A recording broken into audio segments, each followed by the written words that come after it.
Não vamos chegar na Binance, só que antes eu quero fazer uma comparação e vocês podem ter total liberdade de falar, não tem relação zero nenhuma ou tem e explicar o porquê. Claro. Nós em novembro gravamos aqui um podcast ou videocast que na época tava dando pau na FTX. Sim, verdade. Que eu não lembro se era a segunda ou a terceira maior corretora naquele momento.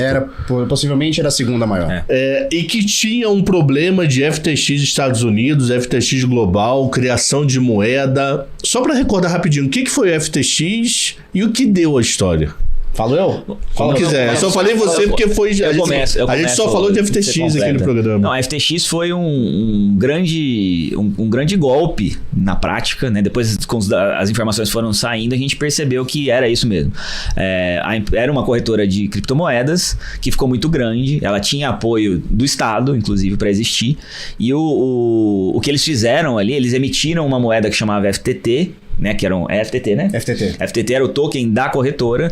Eles usavam esse token para dizer que eles tinham um lastro. Imagina que você tem uma empresa, você abriu ações na bolsa, você tem ações da sua própria empresa e você usa essas ações da sua própria empresa como lastro para fazer operações financeiras. Enquanto a sua empresa vale alguma coisa, a gente viu isso acontecendo agora com Americanas, por exemplo.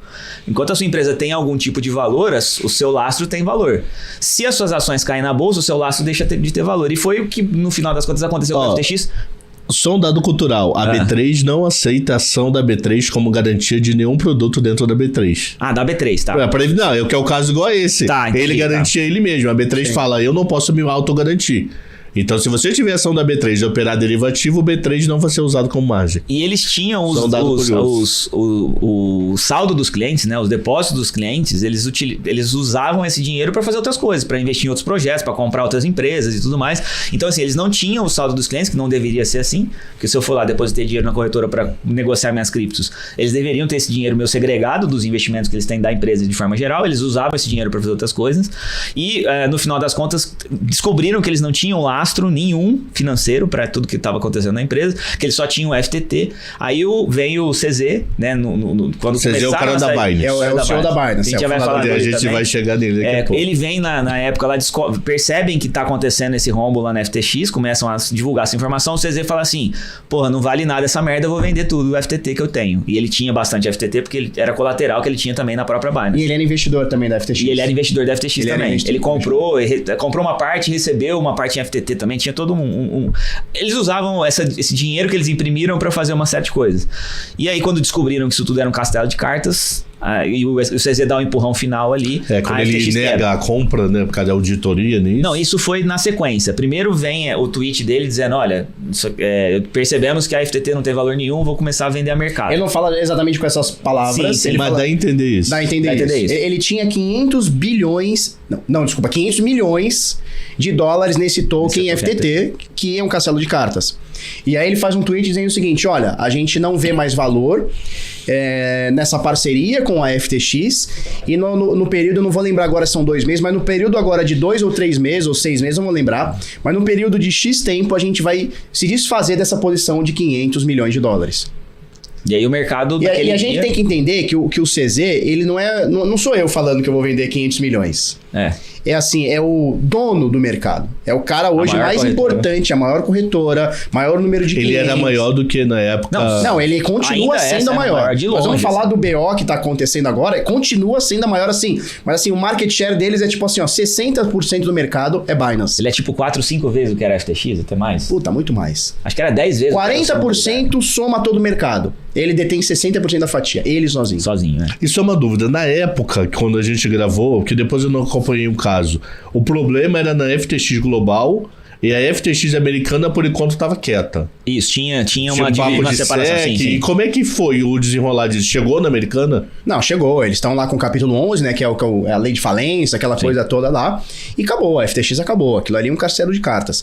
Basicamente... Mas acabou literalmente, não tem negócio. Acabou literalmente. Não, na verdade não. Na verdade não, porque eles estão com um processo acontecendo. Recentemente saiu uma informação, um negócio que eles estão tentando recuperar. Mandaram e-mail, eu recebi, porque eu tinha $5 lá na FTX, né? Mandaram um e-mail lá falando, você tem um saldo aqui, a massa falida trabalhando. Tá trabalhando. Mas tá parado, tá travada. Não, tá travada a corretora. Tá travada. Eu acho que eles compraram uma corretora no Japão. E essa corretora no Japão parece que estaria funcionando. Mas a FTX eles estão tentando reviver. Disseram que acharam não sei quantos bilhões lá e não sei o que nos balanços da empresa. Estão tentando recuperar. Tem muito jogo político ali. O Sam, que era o de cabelo enroladinho. O Perpetinha lá, que era... Pepino Feelings. Ele só comia pepino. O cara que era o CEO da FTX, o criador da FTX, ele tem muita ligação com o governo, tem doação pro Biden. Assim, era ele foi o maior doador para individual para os democratas nessa campanha do Biden. Foi. E é importante a gente marcar essa informação, porque quando a gente chegar adiante, quando a gente chegar na Binance, a gente vai falar sobre essa doação. Ele faz o quê? Democrata ou republicano? A Binance. Não, é pior do que isso. É pior. Nós vamos chegar lá. É pior. A coisa é pior. Então, mas, resumindo, quando isso tudo aconteceu, o CZ deu o empurrão. Assim, a FTX já ia ladeira abaixo, o CZ apareceu e derrubou. Empurrou o caminhão. Vendendo e depois o negócio da auditoria. O negócio da auditoria. Não, aí na sequência ele falou que ia comprar a FTX, aí todo mundo achou assim, ele fez isso só pra comprar a FTX mais barato. Só que quando ele foi fazer a auditoria lá, ele viu que o negócio era muito mais embaixo, o buraco era muito pior do que parecia. Aí a própria Binance falou, não tem condição de comprar esse negócio que não vale nada. E aí... Não passou na diligência. E aí destruiu totalmente o negócio, né? E o quanto o mercado na época sentiu? Muito. Nossa. O Bitcoin... A liquidez despencou, o preço caiu, não tenho memória. O preço eu não vou lembrar agora percentual, mas foi coisa de 40% assim, em 2 dias.